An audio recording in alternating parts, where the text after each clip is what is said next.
وہ غلام ابن غلام تھے، مگر اسلام نے انہیں دنیا میں حکومت کرنے والوں کا سردار بنا دیا۔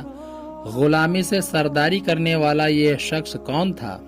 جو کہ غلام تھا، غلام کا بیٹا تھا، مگر بڑے بڑے سردار ان کا ہاتھ چومتے تھے۔ وہ شخص کوئی اور نہیں بلکہ حضرت بلال حبشی رضی اللہ تعالی عنہ تھے، جن کے مطابق حضور صلی اللہ تعالی علیہ وسلم نے فرمایا کہ بلال کس قدر اچھا آدمی ہے، وہ تمام مؤذنوں کا سردار ہے۔ حضرت بلال کا پورا نام بلال ابن رباح الحبشی تھا۔ آپ کے والد حبشہ کے رہنے والے تھے۔ حبشہ ملک عرب کے مغرب میں آباد ایک افریقی ملک ہے جہاں کے لوگوں کا رنگ سیاہ ہوتا ہے، لہٰذا حضرت بلال کا رنگ بھی سیاہ مائل تھا۔ زمانہ جاہلیت میں ہی حضرت بلال کے والدین مکہ میں آ کر بس گئے تھے۔ حضرت بلال کے والدین حبشہ کے غلاموں میں سے تھے، لہٰذا پیدائشی طور پر مکہ کے ایک قبیلہ بنی جمع کے غلام تھے۔ حضرت بلال امیہ ابن خلف کے غلام تھے۔ حسب معمول ایک دن جب بکریاں چرا رہے تھے تو آپ کو ایک آواز آئی، اے چرواہے، کیا تمہارے پاس دودھ ہے؟ یہ آواز دینے والے حضرت محمد صلی اللہ تعالی علیہ وسلم تھے، جو اپنے سفر و حضر کے رفیق ابو بکر صدیق رضی اللہ تعالی عنہ کے ساتھ غار حرا میں موجود تھے۔ حضرت بلال نے آواز سنی تو قریب چلے آئے اور عرض کیا، جناب، میری بکریوں میں کوئی بکری دودھ دینے والی نہیں ہے، اس لیے معذرت چاہتا ہوں کہ آپ کی تمنا پوری نہ کر سکوں گا۔ رسول اللہ نے فرمایا، اگر اجازت ہو تو سامنے والی بکری کو دیکھ لیا جائے، ہو سکتا ہے اس سے دودھ مل جائے۔ حضرت بلال نے عرض کیا، مجھے کوئی اعتراض نہیں۔ حضور نے فرمایا کہ اجازت دینا تیرا کام ہے اور دودھ دینا اللہ کا۔ حضرت بلال نے بکری پیش کر دی۔ رسول اللہ نے اللہ کا نام لے کر جب بکری کے تھنوں کو ہاتھ لگایا تو بکری کے تھنوں سے دودھ جاری ہو گیا۔ اس واقعے کے بعد حضرت بلال آپ کے قریب ہونے لگے۔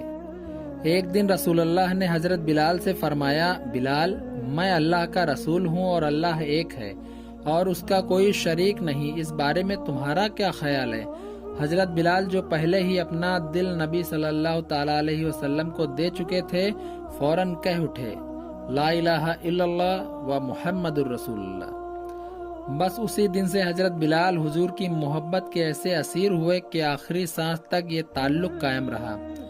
حضرت بلال وہ پہلے ایسے غلام شخص تھے جنہوں نے مکہ میں اسلام ظاہر کیا تھا۔ اسلام لانے کی وجہ سے انہوں نے سخت سے سخت اذیتیں برداشت کرنی پڑی، اور حضرت بلال چونکہ امیہ بن خلف کے غلام تھے جو سخت مشرک اور دشمن اسلام تھا۔ جب اسے معلوم ہوا کہ بلال نے اسلام قبول کر لیا ہے تو وہ آتش انتقام سے بھڑک اٹھا۔ حضرت بلال کو اپنے پاس بلایا اور ان سے تفسیر سے معلومات کی کہ تم نے لات و منات و عزا سے منہ پھیر لیا ہے اور کوئی معبود تلاش کر لیا ہے، کیا یہ بات سچ ہے؟ بلال حبشی نے جواب دیا، بولے، محمد کے دین حق پر ایمان لایا ہوں اور اس اللہ کو معبود حقیقی مانتا ہوں جس نے میرے آقا و مولا محمد صلی اللہ تعالی علیہ وسلم کو حق کے ساتھ معبود فرمایا ہے۔ امیہ بن خلف نے حضرت بلال کی یہ بے باکانہ بات سنا تو سر کر پاؤں تک بدن میں آگ سی لگ گئی کہ غلام ہوتے ہوئے اس طرح بے دھڑک جواب دے دیا۔ وہ برداشت نہ کر سکا، بولا، اس دین سے باز آ جاؤ ورنہ شدید عذاب سے دوچار کروں گا۔ لہٰذا حضرت بلال پر ظلم کا آغاز ہوا۔ تشدد، اذیت، مار پیٹ، بھوک پیاس کا ظلم بڑھتا رہا اور حضرت بلال اپنی زبان سے احد احد پکارتے امیہ بن خلف آپ پر بے انتہا تشدد کرتا رہا اور حضرت بلال سے کہتا رہا، تو کہہ، میں لات و منات و عزا پر ایمان لایا۔ مگر حضرت بلال فرماتے کہ میں لات و منات و عزا سے بیزار ہوں۔ تشدد بڑھتا جا رہا تھا۔ بلال حبشی ظلم و ستم اور تشدد برداشت کرتے کرتے بے ہوش ہو جاتے۔ کچھ دیر کے بعد جب ہوش آتا تو زبان سے احد احد کے نعرے بلند کرتے عرب کی سرزمین جو اپنی گرمی کی وجہ سے مشہور تھی، امیہ بن خلف حضرت بلال کو اسی تپتی ہوئی گرمی میں زمین پر لٹاتا اور سینہ مبارک پر بھاری پتھر رکھتا، آپ کو دہکتے ہوئے انگاروں پر لٹا دیتا، آپ کے بدن کی چربی پگھل کر انگارے بجھا دیا کرتی، مگر آپ کی زبان سے احد احد کے سوا کچھ نہ نکلتا تھا۔ امیہ آپ کو کہتا، اب بھی تو محمد کے خدا سے باز آ جا، مگر اسلام اور حضور کی محبت ان کے سینے سے دنیا کی کوئی بھی سخت سے سخت سزا ختم نہیں کر سکتی تھی۔ آپ کے سینے میں عشق رسول کی حقیقی چراغ روشن تھا۔ امیہ نے طیش میں آ کر ان کے گلے میں رسی ڈال دی اور انہیں مکہ کے شریر لڑکوں کے حوالے کر دیا۔ وہ بدبخت لڑکے آپ کو مکہ کے وادی میں گھسیٹتے پھرتے تھے اور تپتی ہوئی ریت پر اوندھے منہ ڈال دیتے تھے اور آپ پر پتھروں کا ڈھیر لگا دیا کرتے۔ یہ ظلم و ستم کا سلسلہ کافی عرصہ یوں ہی چلتا رہا۔ حضرت ابوبکر صدیق رضی اللہ تعالیٰ عنہ یہ تماشا دیکھتے اور افسوس کرتے آخر کار ان سے رہا نہ گیا۔ وہ امیہ کے پاس گئے اور ان سے کہا کہ اس بیگانہ اور بے کس غلام پر اتنا ظلم و ستم مت کرو، اگر وہ ایک خدا کی عبادت کرتا ہے تو اس میں تمہارا کیا نقصان، اور اگر تم اس کے ساتھ احسان کرو گے تو وہ احسان آخرت میں تمہارے کام آئے گا۔ امیہ نے حقارت سے کہا کہ میں تمہارے خیالی یوم آخرت کا قائل نہیں، جو میرے جی میں آئے گا وہ میں کروں گا۔ حضرت ابوبکر نے اسے بہت تحمل سے سمجھایا کہ تم طاقتور ہو، غلام پر ظلم کرنا تمہارے شایان شان نہیں۔ امیہ نے جواب دیا، تم اس کالے غلام کی اتنی ہی فکر کرتے ہو تو تم اسے خرید کیوں نہیں لیتے؟ لہٰذا حضرت ابوبکر رضی اللہ تعالیٰ عنہ نے اس بات پر راضی ہو گئے اور آپ کو آزاد کرا دیا۔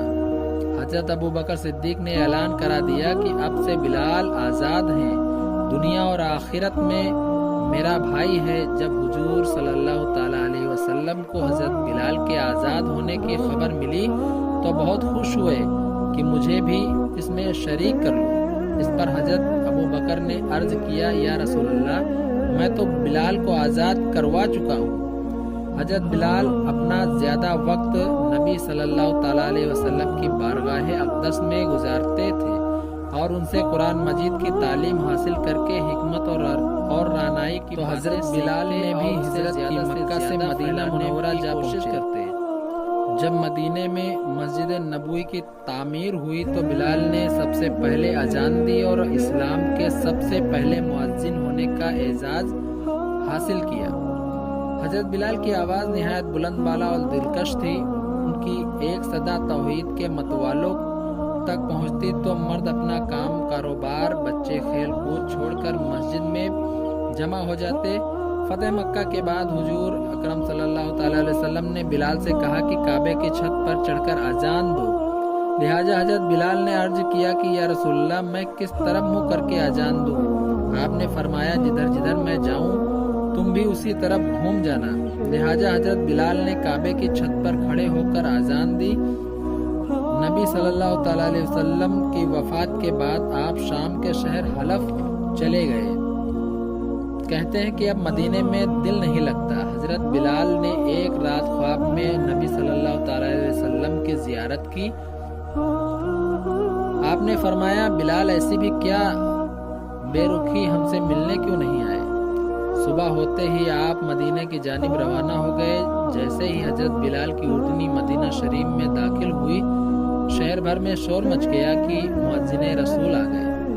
آپ سیدھے قبر رسول پر گئے اور لپٹ کر جارو قطار رونے لگے اور کہنے لگے، یا رسول اللہ، میں حاضر ہوں۔ نماز کا وقت ہوا تو صحابہ نے اصرار کیا کہ آپ اذان دیں تو آپ نے منع کر دیا۔ آخر کار امام حسین اور حسن علیہ السلام کے اصرار پر راضی ہو گئے اور اذان شروع کی۔ حضرت بلال نے حضرت اللہ اکبر کہا تو مدینہ شریف میں کوہرام مچ گیا۔ لوگ گلیوں سے روتے ہوئے مسجد نبوی کی جانب چلنے لگے۔ جب اشہد ان محمد رسول اللہ کہا تو منبر رسول کی جانب نگاہ کی۔ ممبر رسول کو خالی دیکھا تو غش کھا کر گر پڑے. یہ حضرت بلال کی زندگی کی آخری اذان تھی. 20 ہجری کو اس عاشق زلف رسول نے دمشق میں وفات